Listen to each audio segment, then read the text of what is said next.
ಎರಡೆರಡು ಕೈಲಿ ತಿನ್ನಬಾರ್ದ್ರಿ. ಕೆಲವರು ತಿನ್ನುವಾಗ ಎರಡು ಕೈಯೇ ಬೇಕಂತಾರ್ರಿ.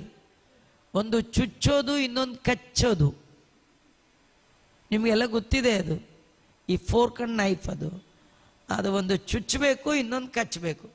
ಎರಡು ಕೈಲಿ ತಿನ್ನುವಾಗ ಅದು ಇಲ್ಲ ಮಕ್ಕಳು ತಿಂತಾರೆ, ಇಲ್ಲ ದುರ್ಜನರು ದೈತ್ಯರು ತಿನ್ನುವಾಗ, ಪ್ರಾಣಿಗಳು ತಿನ್ನುವಾಗ ಎರಡು ಕೈಯಲ್ಲಿ ಹರಿದು ಮುರಿದು ತಿನ್ನೋದು ಯಾವುದು? ಸಿಂಹ.